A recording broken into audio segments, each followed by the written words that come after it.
Inside New Orleans Sports with Eric Asher is underwritten by... Located on Lake Pontchartrain, Brisbee's Lakefront Restaurant and Bar offers traditional West End favorites, a scenic view, oysters, and numerous tasty options. More information is available at 504-304-4125 or brisbeesrestaurant.com. Mr. Ed's Oyster Bar and Fish House has been shucking here since 1979. Located at 3117 21st Street in Metairie, Mr. Ed's Oyster Bar and Fish House offers raw, fried, and grilled oysters as well as a range of Cajun and Creole dishes. Enjoy a dozen with a smile.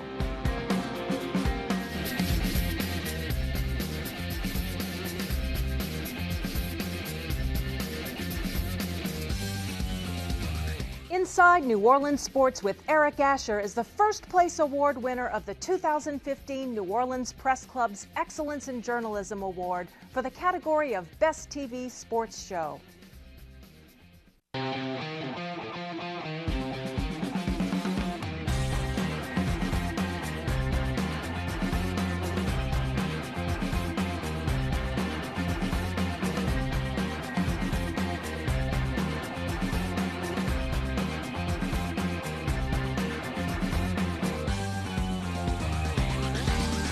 Good evening, New Orleans, and welcome to another edition of Inside New Orleans Sports. I'm your host, Eric Asher. Over the next hour, we cover all the home teams. We'll talk a lot about college baseball, the New Orleans Saints.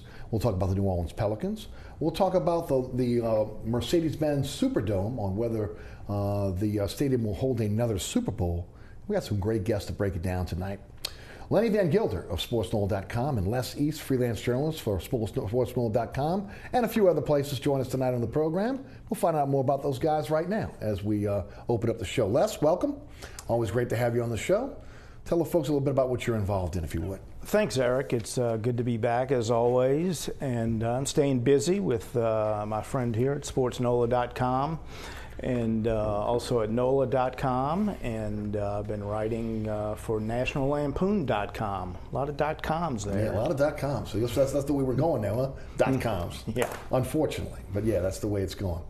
Lenny, welcome back. Tell us about SportsNola.com. It's good to be back, and a lot going on, even though the high school season is over, and a lot of what we do is certainly high school centric, but much as we're going to talk about here this evening, there's still a lot going on in the area in terms of sports, and we're covering it. It's one of my favorite times of year with college baseball conference tournament week, getting ready to award NCAA tournament berths on Monday. And, I've been around college baseball, I guess, for about 35 years now. So this is always one of my favorite weeks of the year. Well, let's start with college baseball. And, it looks as though the LSU Tigers may be a national seed now. Some are saying they need to win a game in the SEC tournament. Some are saying they are a shoo-in at this point. Lenny, I'll take you first. What do you think about the Tigers? What do you think about the transformation of this team as we're getting into postseason play? And are they a shoo-in for a national seed? I think they're in pretty good shape. They're certainly hosting, and I mean, they're towards the bottom of the national seeds, but I think they're solidly in shape. You look at the prognosticators out there, they've got 7 of them pretty solid right now, and they've got LSU in that list. And Kentucky could possibly be a third team out of the SEC that becomes a national seed. So, look, it's 4 weeks ago, I wrote a piece right after the LSU Tulane game at Turchin Stadium, saying I felt like LSU needed to maybe go 7-5 in the last 4 SEC weekends to, be in good shape for a host, maybe 9-3 if they wanted to get in a national seed discussion. Well, lo and behold, they went 11-1. And the one game they lost in there was Alex Lang throwing a complete game and just, had a hard luck beat against South Carolina. So they're playing as well as anybody in the country right now. What happened? What's the transformation? I know that Moneri has been quoted as saying that he spoke to Skip Bertman when he took the job, and Skip said, don't be afraid of losing midweek games. Try your younger players. Get guys in the lineup. It'll pay dividends. It looks like that happened this season. Is that the change, or what's the change with this team? At one point, they couldn't protect Dykeman in the lineup. They couldn't find a third or fourth starter. They had problems in the bullpen. How did this team change? Well, I think as much as anything else, some guys got hot at the right time. You look at a guy like a Michael Papierski, who was maybe hitting 220 for 2/3 of the season, and all of a sudden he catches fire in the last month, and he's really been a stabilizer to the back end of that lineup. on down the line, like you say, he's not afraid to mess with some things and, give some guys a chance in the middle of the week to where when he needs them on the weekends, if you need a pinch hitter, if you need to make a change of some kind, try to, change some things up here and there. Certainly, Paul Mainieri has never been one that's been afraid to do that. I think you look back at the case of that national championship team where he, put Austin Nola in there and started messing with the lineup a little bit, and that turned out to be the move that really triggered a national championship. Is this team going to win a national championship? We'll find that out, I guess, over the next month. Mm-hmm. But if they play the way they've played the last month, I think they're on the short list of contenders. What are your thoughts, Les? First of all, about them being a national seed and possibly hosting throughout the postseason. Let's take that first. Well, I think they're kind of on the cusp of being a national seed. I think they have a pretty good chance of slipping in there at the 7th or 8th seed. There's no guarantee at this point. But if you look at the way they've played down the stretch, which I think is something that's taken into serious consideration, are they one of the 8 best teams right now rather than over the course of the season or maybe a few weeks back? And I think you can make a pretty good case for that. So I think they have a pretty good shot at being a national seed, but they're not a lock by any chance. But this is, you mentioned the national championship team. That team, I don't know, what did they win, 22 out of 24 down the stretch or something ridiculous? And that's, I don't know if this team is that good. This is a really young team, which I think contributed to a lot of the maneuvering to try and figure out where the pieces fit best. But it's reminiscent of that in the way this team has caught fire late in the season, which obviously is the time when you want to do that. And do you have any thoughts on how this season changed and how they caught fire at the end? Any particular reasons why? Well, I think in addition to some of the specifics Lenny talked about, I just think they grew up. They lost a lot of players from last year. They had a lot of young, untested players, and I think Mainieri did tinker with some things in midweek games. The whole idea is to be playing the way they're playing at this time of year, and I think that's the way they prepared throughout the course of the season, was to put themselves here, and they've done it exactly the way you'd like to do it. You wouldn't want to lose the games they lost earlier, but if that helped them to grow to where they are now, it's worth it. And, LSU fans sometimes drive me nuts, not just football, but baseball, because, when LSU comes up short in the postseason, you hear get rid of Mainieri and how terrible things are because they didn't go to the World Series or they went to the World Series and didn't win a game or whatever. But if I guarantee you there are SEC programs and other programs around the country that were looking at LSU when they were struggling early in the SEC schedule, and they said, don't worry about it. They're going to be there at the end, and they'll be in the conversation for a national seed, and they'll be a threat to go to Omaha like they always are. Especially with the pitching they have, right? Well, no doubt, especially the starting pitching. Right. And that's one thing that's really developed is the bullpen as well as some of those younger guys in the pen stepping into roles and getting the game to Hunter Newman in the 9th inning, so you don't have to keep your starters out there 8 innings. Although Alex Lang is a bulldog. Yes. He's going to take the ball, and you're going to have to go fight him to get him off the mound at time. We saw that in the Thursday night game a week ago against Mississippi State. There were plenty of situations where you're saying to yourself, oh, Mainieri's got to go to the pen here, and he didn't do it. He kept laying in there. He pitched out of trouble. Finally got through 7 innings, got the game to the pen, and and they won that game 1, which really kind of set the tone. One other thing, and look, schedules are everything when it comes to how things play out sometimes. But LSU's schedule really played in their favor. Even the good teams that they played maybe weren't playing as well late in the year, like in Auburn and Mississippi State, and then. They had Alabama and South Carolina. Alabama was the worst team in the SEC this year. Their coach just got fired on Wednesday, and after 1 year. And South Carolina, this is not a typical South Carolina team. They may end up getting into the tournament, but they're 10th, 11th best team in the SEC this year. Lenny, and I want you to chime in as well, Les. So an overview of some other teams in the state that have a legitimate shot of getting into postseason play. We're right now in the early stages of the conference tournaments. Everybody wants to throw Southeastern out there as one. What are your thoughts? Well, last year, Louisiana tied its all-time record with 5 teams in the NCAA tournament, and it was a pretty good shot. They're going to tie it again this year with 5 teams in the tournament. You've got 5 teams right now sitting in the top 52 of the RPI. LSU certainly way up there. You've got Southeastern. You've got McNeese State, who won the regular season in the Southland this year. You've got Louisiana Tech, who's trying to get back to the NCAA tournament for the 2nd year in a row. And then you got the case of UL Lafayette, who's sitting there at about 52, going into the Sun Belt tournament, which has suddenly turned into a single elimination tournament because of the rain there. They got to be careful. They got to play the host team the first night. They could be one and done, and that could be their undoing. Now, if they win, and go on and do some things, maybe so. They're the UL Lafayette, just because of their RPI being what it is now. Some of the experts out there project them among the last 4 in.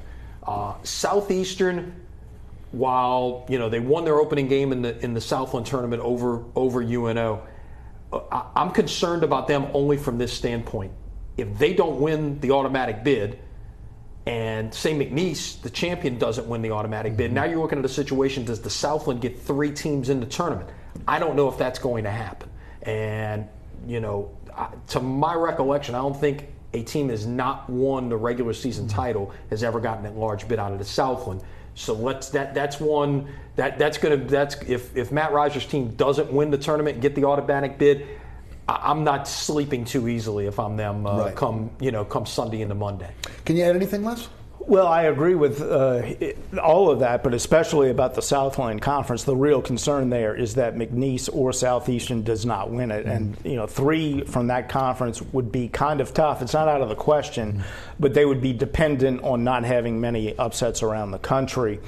Otherwise, I think both of those teams are going to get in. If one of them wins it, obviously they're in. I think the other one would get a wild card. And, we talked about LSU coming on strong down the stretch. You look at UL Lafayette, and athletes talk about muscle memory.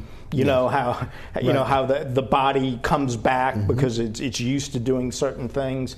And, UL Lafayette's like LSU. Tony Robichaux is a great baseball coach, done it for a long time, and that's a program that has muscle memory. No matter how much they struggle during the year, when it gets to this time of year, everything kicks in. They know how to win when the stakes are the highest. And I would expect that they're probably going to put themselves in a position where the committee is going to take a long, hard look at them. And if they get in, I wouldn't want them coming to my regional. Right. Lenny, for UNO fans, for Tulane fans, give me the state of their programs right now. Well, I think UNO has got to be pleased with the fact that they made a run the last weekend of the regular season, went to Northwestern, got a sweep, got back to the conference tournament again this year. I like what Blake Dean has been able to do in 2 years. To really kind of re-energize things there, and I think that program is going in the right direction. Tulane, I really can't get a read on in terms of what this year has been, just simply from the fact that they did have a number of injuries, and they're going to lose a lot this year, and it's going to be interesting to see what this team shapes up to be like next year in Travis Jewett's 2nd year, and exactly what kind of shape it takes, a little more of his players in there, and what that's going to mean going forward. I think it's a little too early to be judging that. A lot of people, of course, want to say that, well, they didn't give the job to Andy Cannizaro or Matt Reiser, Tulane guys. I think let's pump the brakes a little bit. I think it's just too early when you had a guy take the job in July, really couldn't recruit anything at that point, to be able to make any kind of judgment on where his program is. Yeah. Can you add anything? And if you would start with Tulane, because that's what I hear all the time. Reiser, Cannizaro, they made a mistake. Jewett's not the guy that they should have went within the program, with graduates within the program to lead the team. Well, that may be the case, but that's not a determination that can be made after 1 year, especially with, as you pointed out, they've had some injuries. So, he's got to have some time to do some recruiting and try and rebuild this thing. So, yeah, if I'm a Tulane fan, I'm a little bit concerned about the way this season has gone. I'm a little disappointed that they didn't get one of those guys, especially Matt Reiser, because he has more of a track record than Andy has, although, certainly Andy has an excellent pedigree, certainly enough that Mississippi State went and hired him as their head coach. So I can understand the disappointment at not hiring one of those two guys, but it's too early to say that that the move was a mistake. And they're a year behind UNO. Mm-hmm. I agree that Blake Dean, I'd be encouraged by what he's done these first 2 years. They have a long way to go to get to where this program has been in the past, but I would be encouraged by what's happened during his first 2 seasons. Some big wins. Certainly, I think LSU's been impressed by the job he's done so far. Amen. That's for sure. And of course, you look at midweek games, both Tulane and UNO beating LSU, which is huge for those programs. Let's shift gears to the Saints Hall of Fame. If I'm not mistaken, both you guys are on the committee. Am I right? Hall of Fame committee? I'm not. You're not? Are you? I'm on the committee. You're on the committee. Yeah. Let's talk a little bit about this year's inductees. Jonathan Vilma, Carl Nix, Jay Romick gets the Joe Gimelli Fleur-de-Lis award. Let's start off with Vilma. I mean, look, there maybe has been some controversy in the past on who ultimately was inducted. We'll go back to the Aaron Brooks situation. I don't think there's any doubt with these two guys that these two guys belong in the Saints Hall of Fame. Oh, no doubt. They were no-brainers, I think. When we do this, and I've done it for a number of years, the committee really takes this job seriously. Oh, yeah. And there's a lot of discussion, a lot of respectful back and forth. And, and people disagree, but they do so respectfully, and they do it with an opinion that's backed up by facts and observations, and people who maybe didn't cover a particular individual because they weren't in the market at that time will lean on people who did cover them to get information. So, I'm really proud of the work that the committee does with these guys. Jonathan Vilma, the only negative with John Vilma was the Bountygate thing. He was a central figure in that, and that was discussed in the meeting. How much was that part of this discussion? It wasn't a big part of it. I mean, it was acknowledged, it was discussed, but I think the consensus on the committee, not everyone felt this way, the consensus was that the impact he had on the football team over the years outweighed that by a significant amount. So he sailed in, and I think over the course of the conversations it became clear that it was going to be John Vilma and somebody else. And the question was, there were a lot of good candidates and some people you'll see getting in, I'm sure, in the next year or two. And Carl Nix kind of came from the background. I'm not sure he was the number 2 selection or 1A or 1B when the meeting began. And the more we talked about him, the more we looked at his resume, the more we realized just how good he was. The one question mark would be that it was only 4 years here. But, he was first team All-Pro. He had 2 Pro Bowls. I mean, he and Jari Evans were the best guard tandem in the NFL. And the more we talked about it and the more we thought about it, it became clear that, this guy needs to get in. And it just emerged that those were the 2 guys. It's a great class. Those 2 guys going in together. It's nice that the 2 Super Bowl guys going in together, and of course Jay Romick Talk going about him. in. We all know, those in the media know him. Those that live in the city know the Romick family. But talk about why he was inducted. Well, he's going into his 41st year with the organization. He's done virtually everything you can do in the organization except coach the team and play on the team, and I guess own the team. Right. But he's done everything else from computer work, from organizing training camp, from helping with the Hall of Fame itself, community relations, a million different things. And he always, no matter what position he's had, he's always taken it on very professionally, done an excellent job, just like the entire Romick family.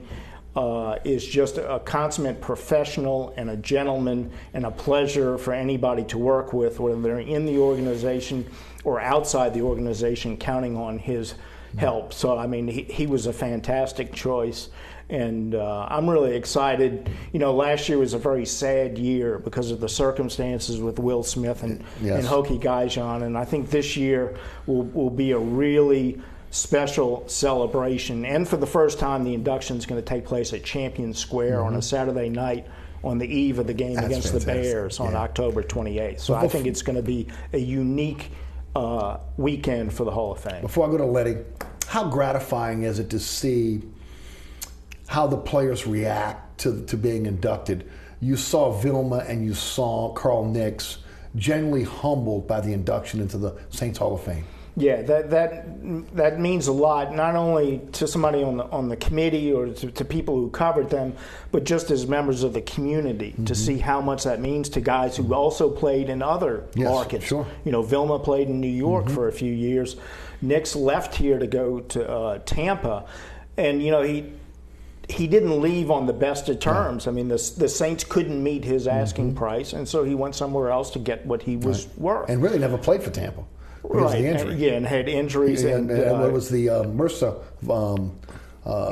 infection that kept him off the field. Right. And so he didn't leave on the best of terms, and yet you could see how much it meant to him. At one point he said that, this is bigger than the Super Bowl. Wow. And he went out of his way. He was so genuine in his praise of Tom Benson, Mickey Loomis, Sean Payton, especially Sean Payton, who he ranked right behind his parents in having an influence on him because he'd gotten into a problem coming out of Nebraska. Right. He'd gotten arrested at a party near the campus and dropped from a first to second round pick to the fifth round pick. Sure. And before Payton picked him, he grilled him on the phone. I had never known that story. Yeah, that was a great story that he told. And basically, if you would, for the audience, elaborate. Well, Carl said yesterday that Sean called him up and had him on the phone for a long time while the Saints thought he was going to be there in the fifth round and they're thinking about who to pick. And Nix gets the phone call, and you think a guy waiting to be drafted gets the phone call, and this is the highlight of my life to this point. And it's Sean Payton on the other end, and the word that Carl used was he lectured him. And it's kind of like, you can't be doing this stuff. Why are you still available? You should have been gone in the first or second round. Why are you still there? You can't be doing this. And then at the end of this lengthy, difficult conversation, he says, we're going to take you in the fifth round. And Carl said, thank you. And then he hung up and he said that, I have a lot of work to do. I got to prove to these people that their faith in me is justified, and he did that. Yes, he did. Many times over. Yes, he did. He was well worth that. He was a great pick, great guy. It worked out. It couldn't have worked out better for everybody involved. No doubt. Lenny, you covered both Vilma and Nix. You know Jay Romick from his years with the Saints. Your synopsis. Well, I would say this: Vilma was to the defense in 2009 as Drew Brees was to the offense. That's about the best compliment I can give him. And I think you can make the argument that Nix was the second most important player on that offense behind Brees. There you go. He was the best offensive lineman of that bunch. I mean, certainly he and Evans were, maybe 1 and 1A on that line, but he was dominant. For those 4 years he was here. What's interesting, getting back to Les's, retelling that story that Carl told yesterday. These days, and maybe it's because we've seen some misses, but you see them sometimes reaching for guys who have been injured, who have had problems, this or that, and trying to go maybe find value on some guys. And you say, why do they keep reaching for that? Well, maybe that's why, because it worked in 2008. Right. When they picked Nix. So. And you never, the value you're going to get at that point, no question, sometimes can outweigh the risk that you're taking. The reward is that much better. Yeah, no doubt. What about you? Go ahead. Jay, I was just going to say a real quick Carl Nix story I just thought of while he was saying that. You remember the Saints won their first 13 games, lost their last 3 games in the regular season. They rested some players. A lot of guys were hurt, came back for the playoffs, so that 3-game losing streak was a bit misleading. During the bye week of the playoffs, while the Saints were sitting back waiting to see what happened in the first round of the playoffs, I remember talking to Carl Nix. And, the big question that week was, is this a 13-0 team or the 0-3 team going into the playoffs? And I remember Carl Nix, young guy, I guess he was in his second year then, matter-of-factly in front of his locker saying, well, we're getting healthy now. Before guys got hurt, we dominated the league, and I think we'll dominate it again. And they went out and won the Super Bowl. Yes, they did. In dominant fashion. Yeah, so he was a very soft-spoken but very confident leader on that team. Yep. Jay Romick. Yeah, and Jay, obviously, like you said, we've all known him for a long time. This award, in grand scheme of things, he probably should have gotten it a long time before now. There's been a lot of deserving winners since then, but let me tell you, this guy, he does everything for this organization, everything. And you're right, other than maybe playing coach, which would put you in a different category. He's probably worn about every hat there is to wear, does it with a smile, is as a big an ambassador for this organization as there is out there. Right. And for those that are of the younger generation who don't know who Joe Gemelli was, you want to elaborate on that? Well, he was Mr. Saint at one time as a fan, right? Clother was a guy that didn't he start the Touchdown Club, the Touchdown Club, and also the telethon to pay who was Doug it? Atkins. Doug Atkins' his fine. Or I thought it was Steve Stonebreaker. Steve Stonebreaker. Maybe it was Stonebreaker. That's the story that our colleague Ken Trahan told at the press conference, is that the NFL wouldn't allow it to happen. So basically started the Touchdown Club as a nonprofit, and they raised the money to pay the fine for the fight that he had gotten into at Yankee Stadium the first year of the franchise. With the Giants, right? It was against the Giants. Yeah, it was against the Giants. Steve Stonebreaker, right. And of course Joe Gemelli, a mainstay back when Hat Laudy and Buddy D were covering this team, and you heard that name was very prominent here in this city at one time when they had a clothing store downtown. Yeah, I mean, if you want to think about a prominent merchant member of the community who would do anything possible to help the Saints organization, whether it's buying season tickets, whether it's anything you can think of to help the organization. That's who Joe Gemelli was. That's why the award is named after him, and that's why every year we try very, very hard to find someone who lives up to a very high standard. And fortunately for us, we always manage to find at least one candidate, and there's usually a waiting list, and we know next year we got to talk about these 2 or 3 people again, because there are so many people in the community devoted to the organization the way Joe was. Yeah, keep this in mind too. And back in 1967, there were no corporate sponsorships back then, where you were seeing companies writing these large checks to be sponsors of the team and all the perks that come with it. Well, that was what he basically did in 1967, just going about it in a different way, and for the rest of his life. No doubt, great job with the Hall of Fame. Two great inductees, and of course the Joe Gemelli Award winner and Jay Romick. Fantastic, congratulations. We're going to take a quick break. We come back. We'll talk about the Super Bowl going to Tampa, not New Orleans. We'll get into the New Orleans Saints. We'll talk a little bit about the rule changes in the NFL, and also the New Orleans Pelicans. You're watching Inside New Orleans Sports. Lenny Vangilder and Les East of SportsNola.com. I'm your host, Eric Asher. Don't go anywhere.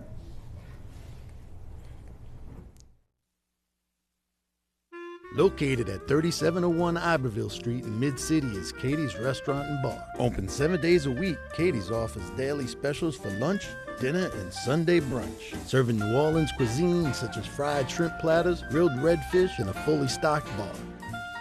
And don't forget about our expanded event seating and local entertainment. Featured on the Best of Food Network's diners, drive-ins, and dives, Katie's Restaurant and Bar. Amco Fence, locally owned and operated since 1976. Fully licensed and insured and a member of the BBB, Amco serves both residential and commercial customers. If you're looking to repair, replace, or install a fence for security or aesthetic reasons, Amco Fence supplies wooden, metal, chain link, vinyl, and ornamental or automatic gates. Amco aims to satisfy your fencing needs. Amco Fence, 504-468-9559 or AmcoFenceCompany.com. Welcome back to Inside New Orleans Sports. Lenny Vangilder and Les East of SportsNola.com are our guests tonight. Guys, let's talk a little about what happened this week in the NFL at the owners' meeting. First of all, the stadium in Los Angeles will not be ready for the 2021 Super Bowl. Tampa came in second in the running for that particular Super Bowl, but it sounded like the NFL really wanted to give it to New Orleans. Of course, New Orleans has had a little bit of a dearth when it comes to Super Bowls. We once in a rotation, once every 3 or so years. Then it went to like every 5 to 7 years. Now it looks like it's going to be every decade or so. New Orleans could not host the Super Bowl because of Mardi Gras on that same weekend, and also a large convention that was going to be in town. The next available Super Bowl would have been 2023. The Saints have the same. The city has the same issue: Mardi Gras and a major convention, so they're out there. So basically, it leaves the Dome with 2024 as the next date that they may host a Super Bowl here in the city. What'll be interesting to see is you've got Las Vegas coming online. That'll be a new stadium. You may have some other stadiums down the line that may jump in here as well. But you've got a lease that's going to be coming up with the New Orleans Saints in the state of Louisiana in 2025. It'll be interesting to see if ultimately the Super Bowl will be placed in the Dome in 2024 without a long-term lease in place. Of course, we don't know if they may renegotiate that and have a long-term lease in place by that time. We're far enough away that can happen. And then what happens with the Mercedes-Benz Superdome down the line as well? Could that be the last Super Bowl if we get it in 2024? They could be in the Dome with maybe a carrot and a stick type situation where, again, you build it, we'll come back as quickly as we can to reward you for building a new stadium.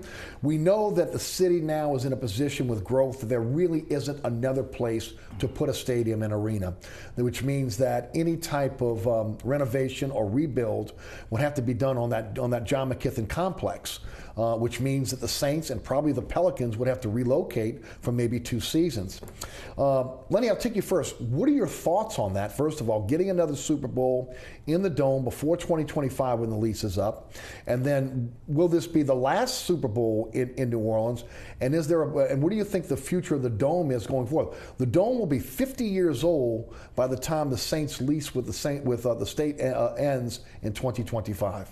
What's interesting to me in this, you touched on it, possibly Las Vegas or anybody else. Look, we are sitting here in May of 2017. What could possibly come online by the 2022 season? Because again, you've got the reason this has even come up this week is the fact that, again, LA's stadium is not going to be ready. NFL rules require 2 full years in the stadium before you can host a Super Bowl at the end of that second season. It's what happened in Atlanta, it's what happened in Minnesota.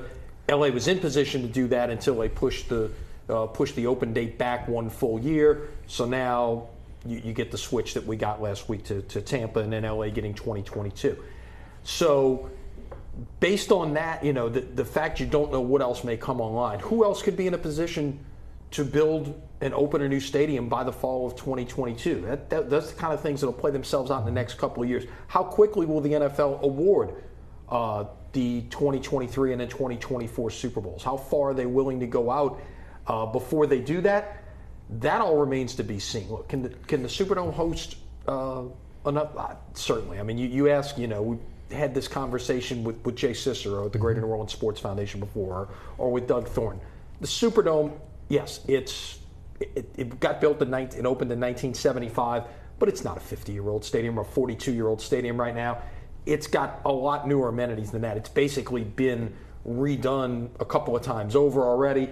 Might it need another retrofitting in there? Who knows? But look, I think a lot of other factors are going to come in. The reason New Orleans did not get the Super Bowl when it went to Minneapolis for the game that's going to be played this upcoming year, or any of these other ones, wasn't because they didn't have a great bid. It was because they didn't have a new stadium that was being promised the opportunity to host a Super Bowl. Right. Of course, Fox Sports, a writer from FoxSports.net, actually within the last couple days, wrote an article saying that the Superdome, watching a game in the Dome is like watching it in a basement.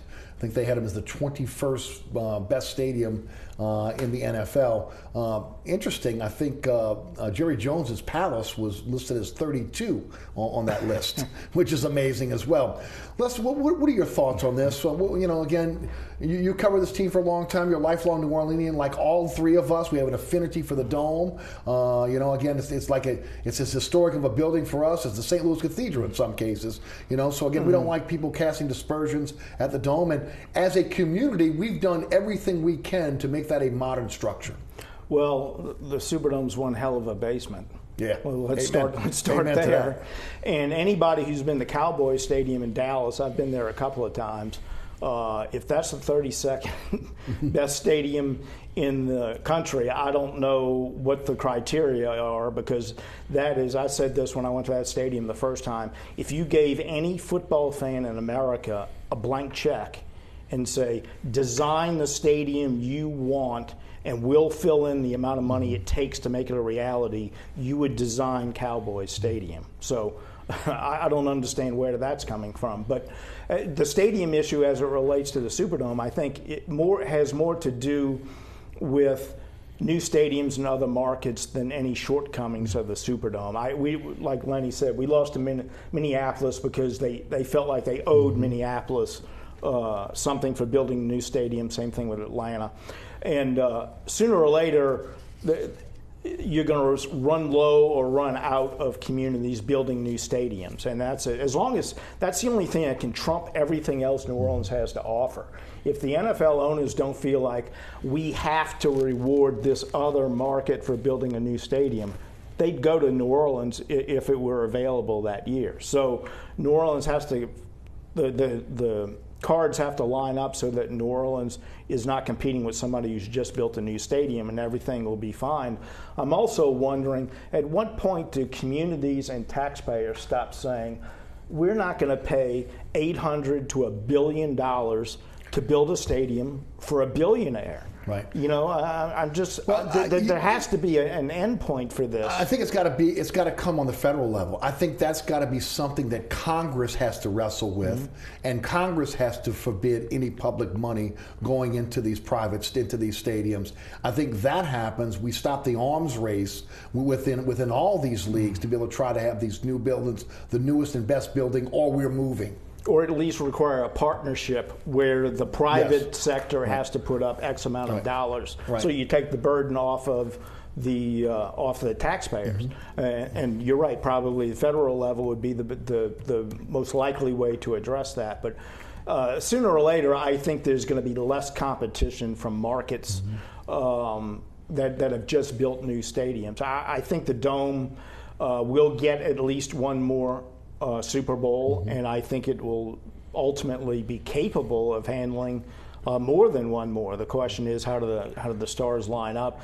You know, if we're talking about 2024, theoretically being the last one in the Dome, even if it's refurbished, then you're talking maybe 6, 8, 10 years out from there before New Orleans would get another Super Bowl. So, you know, who knows how late it would be before the second Super Bowl would come here. So I don't know what the future is, but you know, I still think the Superdome is a strength rather than a weakness when it comes to bidding for Super Bowls. Anything you like that? Well, I would say the Superdome doesn't hurt anything. I think the fact that everything the city of New Orleans has to offer, from a very walkable footprint to where everything is basically within a triangle, from the Dome and the Smoothie King Center to the Convention Center to the French Quarter. You just make a triangle there.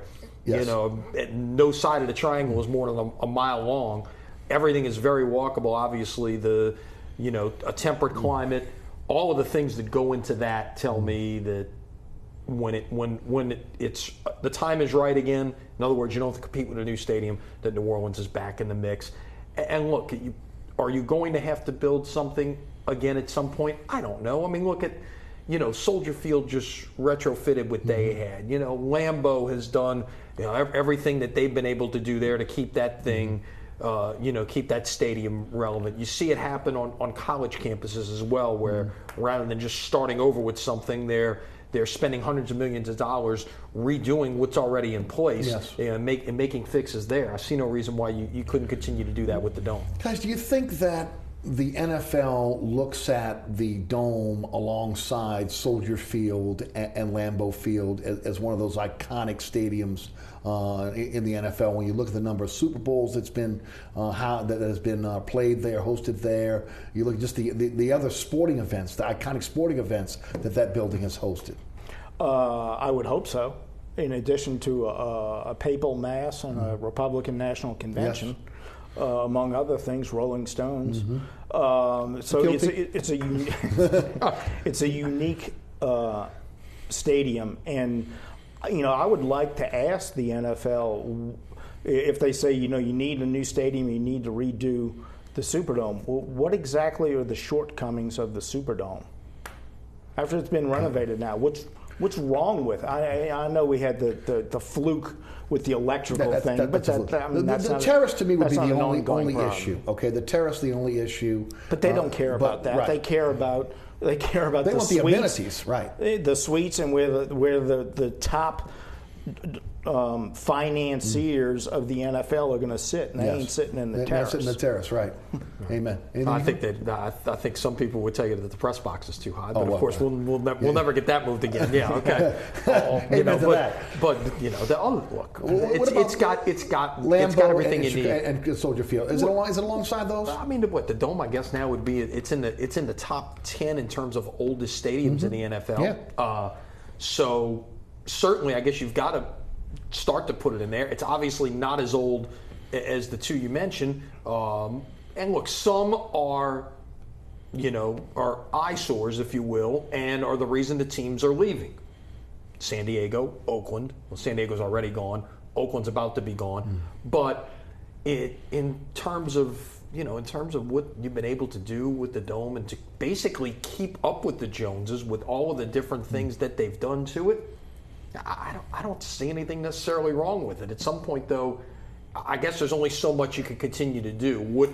Is there some major thing you can do to it? Dare I say, go do something to the roof and let's make it retractable. Right. Can that be done? Right. How great would that be to be able on a beautiful October day to open up the roof and let the sun shine in? Yeah, but Lenny, we'd use it like 3 times a year. Well, I could be. You know what I'm saying? Retractable roof for 3 times a year. I don't know if that is cost effective in terms of spending taxpayers' dollars. But I think it's an iconic building, and I think it's alongside Lambeau and Soldier Field, and I think that the NFL should revere it as such. And we'll see what happens going on down the line. The big thing is the leases for the Pelicans and the Saints that are coming up in 2024 and 2025. Those things have to be solidified, and then we can talk about down the line either retrofitting or upgrading these stadiums and arenas.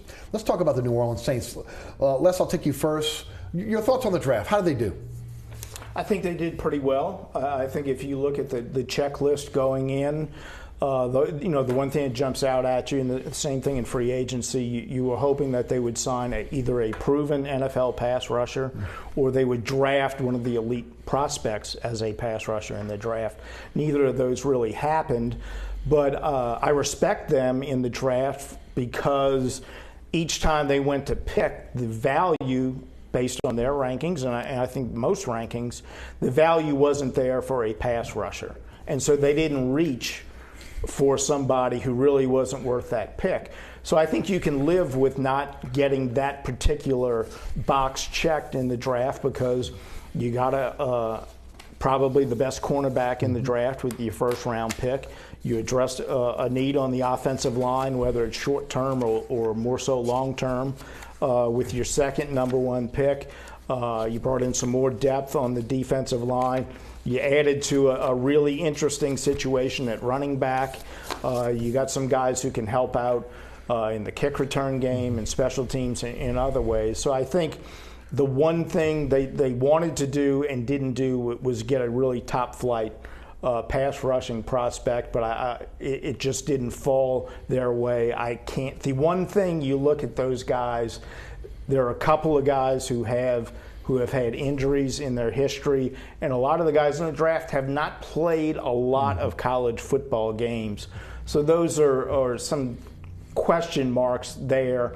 But when you factor in all of the things, who was there, where they were picking, what they needed, the talent of the players they looked at, I would give them a good grade. I think they did a good job. Any concerns about the medical red flags on some of these players they chose? Not really. I know with Lattimore you have the hamstrings, which are always tricky. He had surgery, I believe, on one of them. He did. It was his freshman year at Ohio State. And I believe he was pretty healthy last year. Last year was a healthy year for him. So, and if they kind of trusted their medical staff when it came to Drew Brees. So, they have that going for them, I guess. Well, that's about the only thing that medical staff's got going for them, but that's a show for another day. That's really pretty much the only issue that I have is the medical red flags, whether it be Ramczyk with the hip, Anzalone with the shoulders and unable to stay on the field. Of course, Lattimore, they took some flyers obviously on Hendrickson and Muhammad. I don't see any problems with Kamara Williams at this point. Both those guys look like they came in with really no red flags on them. Lenny, what are your thoughts on the draft? I would agree on all fronts. And look, as we were talking about before we went on air, is that you don't always have to. The guys who are taken the earliest aren't. While you would think they should be the guys who are most ready to play, should be in line to have the most success. It doesn't always work out that way. You can get guys in. Mickey Loomis has proven this. The mid to low round picks can be the spots where he finds some guys. We just got finished talking about Carl Nix, a guy they took in the 5th round. Okay, there's been plenty more cases like that, and you would hope that while, like Les was saying, and you alluded to as well, though they didn't get the pass rusher early in the draft because the board just didn't line up at that point, they did go take a couple of guys later on. And just because they went late in the 3rd round and in the 5th round doesn't mean they may not be successful. Look, Cameron Jordan was a 1st round pick and has been very successful, but the only other successful pass rusher they've had in probably the last 7 or 8 years was Junior Galette, who was an undrafted free agent. Yes. So, obviously he had other issues going on off the field that both led to his being undrafted and led to his eventual, exit from New Orleans. Talent-wise, he was certainly better than an undrafted free agent. Just to piggyback on that real quickly, one of Sean Payton's strengths as a coach is he really does not care how you got here. Right. True. And that was proven when they drafted. I think was it Antonio. It was Antonio Pittman. Yes. Was that his name? Yes. And from Ohio State, and they signed Pierre Thomas as an undrafted free agent. They get the training camp. They don't like what they see from Pittman. They cut him, a draft choice, admit a mistake, keep the undrafted free agent because he could play. Yes. And one of these days we're going to be talking about Pierre Thomas going into the Saints Hall of Fame. Yeah, you're right. So, we don't know how it's going to shake out, but they have a pretty good track record of finding guys late in the draft and even undrafted, and they have a head coach who has a track record of recognizing who the best players are, and he's not blinded by what their reputation as draft selectors might be and how it might be impacted by personnel decisions. He's going to keep the best players. And I would add to that I think one helps the other at this point now. I mean, these guys are really good consumers. If you go undrafted, and obviously most of these guys are dealing with agents as they go through that quick process on a Saturday evening after the draft is concluded, those agents know that, look, the Saints are giving these undrafted guys a real shot. You look at the number of guys that have made teams that they, as Les alluded to, they don't care whether you're an undrafted free agent or a 1st-round pick. Everybody's being treated the same. And that helps them, I think, get good players as well. Yeah. Staying with undrafted free agents, I'm going to take the obvious one. I think Trayvon Durrell makes this team. I think he is maybe the 4th receiver on this team or vies for that 4th receiver spot. Just going back on what he did in his career at LSU, I think he could be a better player than a Brandon Coleman. Of course, he's got to get that speed back, but he's been a guy that can catch the ball, runs pretty good routes. Lenny, any players that you think undrafted free agents that maybe stick out to you that might make this team? Well, I think that same position with Thomas, the wide receiver now. First thought he was going to be a DB, but he was a quarterback at Georgia Tech. And I just like the intangibles there. I mean, obviously to run an option offense, you've got to know a lot of things about what's going on the field and be able to read things. And I think he's got a chance. And maybe he's not a guy who makes the roster this year. Maybe he ends up being a practice squad guy to give him kind of a redshirt year to develop as a wide receiver. But I just like the intangibles about that. It might be an unfair question because, again, we haven't had a chance to really take a hard look at these undrafted free agents. But anybody stick out to you that may be able to make this team? I wouldn't say anybody beyond the 2 y'all mentioned, but I think you're talking about the quarterback from Georgia Tech, right? And I agree with that. I think some guys are just football players, and what the position they played in college may not be the position they're best suited to play in the NFL, but they're smart, they're competitive. They're adaptable. They're willing to take on a new position as he is. And I think you tend to find spots for those guys, and it may be 2 or 3 years down the road before they contribute, but I think there is potential there. Trayvon Durrell, it kind of fits with the theme of guys who had injuries in their college careers. So we'll see if he's able to make it. I think it would be great. He's a terrific kid. You covered him at LSU. Yeah, I did. And he never had the success at LSU that most people expected him to have. A lot of that had to do with the injuries. Some of it had to do with the passing game and the quarterback situation, and that's another show in itself. So I think it would be great if Traven Durrell could make this team, and I wouldn't count him out. So both of those guys are the type of guys you want to see in training camp. And there may be some guy on that list that we don't even know, that we didn't even really know from college. And we're sitting here when they make the final cut down, and we're saying, son of a gun, he made the team. Yeah, especially at a position need. The one that sticks out to you is center. The unknown there with Max Unger. Can, Cameron Tom or one of these other players come in and play that center position for this team? Jack Allen came in last year with a lot of accolades, first-team All-American, went undrafted. He's had a year now in the system. He had some, some flyers on maybe some from a physical stature. I think his arms weren't as long as you like them to be, but we've seen other players overcome that and become great players in the league. And, again, ultimately, what's going to happen with Sergio Clemente, who's your utility guy, you really want him playing center for you when you have a guy that can play multiple positions. So I think that'll be an interesting scenario there as well. Guys, with that said, and Les, I'll take you first, the draft class, undrafted free agents, what this team has done in the offseason, have they done enough now to have a winning season, to possibly win the NFC South, and more importantly, to make the playoffs? Good question. I don't know. I wrote about this a couple of weeks ago at sportsnola.com. I still think it's a little early to try and project a one-loss record at this point. I will say this. I give them good marks for the offseason as a whole. I think they did good in free agency. I think they did good in the draft. I think they're going to break this streak of 3 straight 7-9 records. On the positive side, I do think they will win at least 8 games. I think they're capable of winning 9 or 10. I think a playoff berth is a realistic possibility. I think winning the NFC South is not very likely, not out of the question.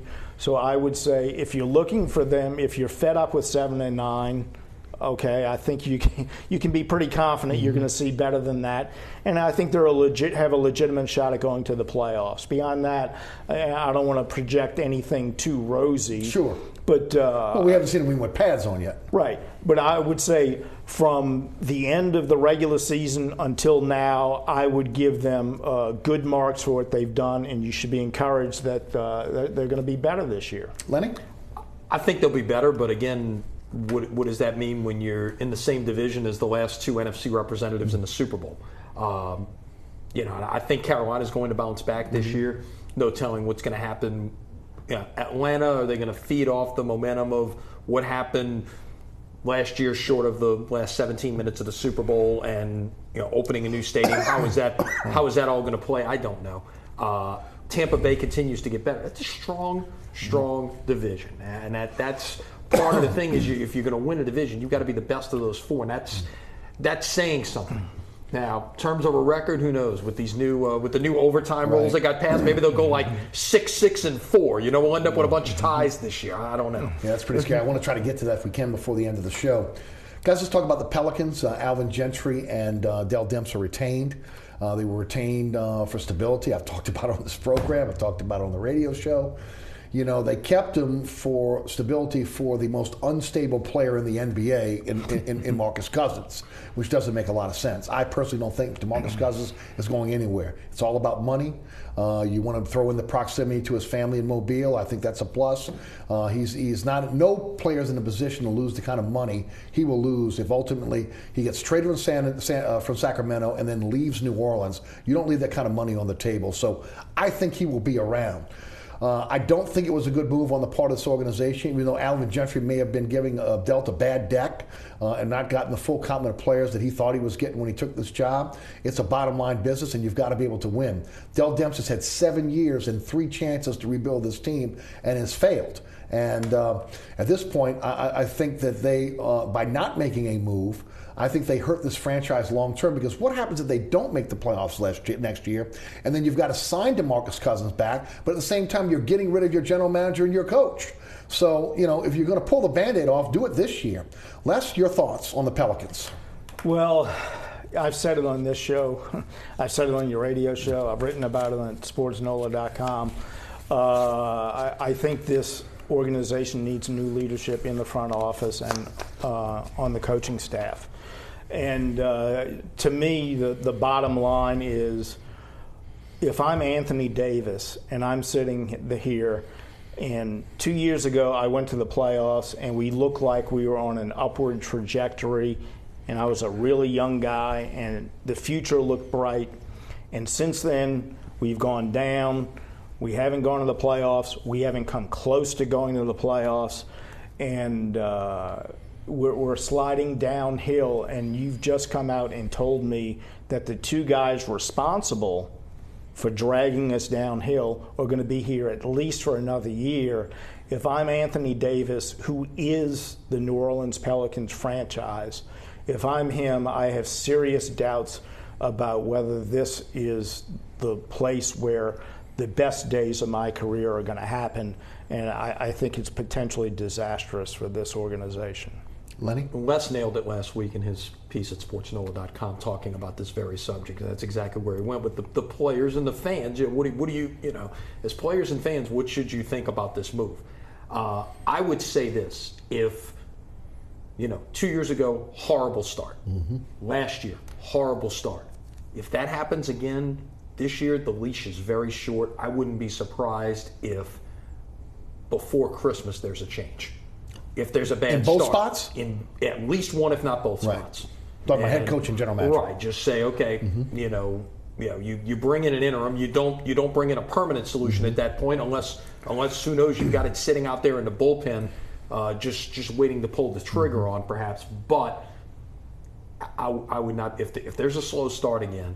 Let's face it, from the end of October until the Saints play their final game, while the Pelicans are there, they're not as relevant as they're going to be come after January 1st. It's Saints LSU high school football. Exactly. Mm-hmm. So that said, if you've got to do something to where you're still going to be relevant by the time January 1st gets here. Mm-hmm. Once the Sugar Bowl is played and that national semifinal is played, and assuming the Saints aren't making a run at that point, if you are, when again Pelican season moves to the forefront, you better be sitting there around 500 or more, because if not, if you're basically played your way out of playoff contention by then, I got to believe there's a move.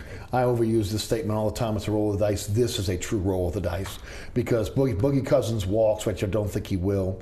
Then you got 2 years later, then Anthony Davis can walk, and you mentioned it. The best years of his career are coming up. They're not here now. They're coming up when he's going to be a veteran guy, and you'd hate to be able to lose him. And chances are, when the Pelicans do become the biggest story in town, the biggest story within the Pelicans story is going to be, do they trade DeMarcus Cousins at the trading deadline like Sacramento did, and are they hamstrung as much as Sacramento was? Do they get very little in return if they choose to pull it? It'll be interesting to see, because again, now we're looking at 2 lottery picks that have gone for DeMarcus Cousins. I think he'll stick around.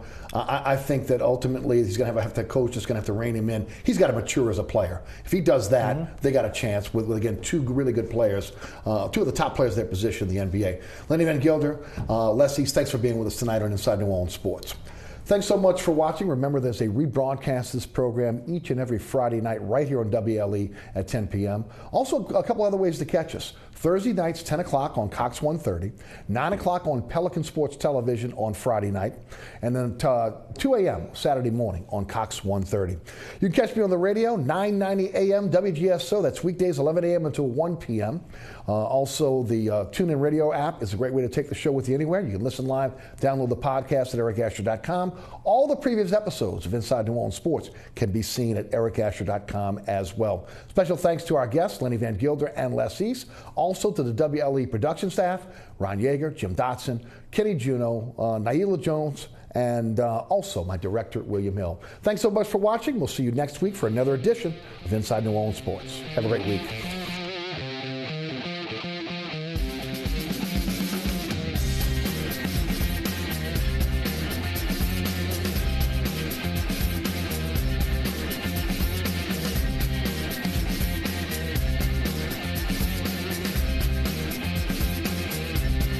Inside New Orleans Sports with Eric Asher is the first place award winner of the 2015 New Orleans Press Club's Excellence in Journalism Award for the category of Best TV Sports Show.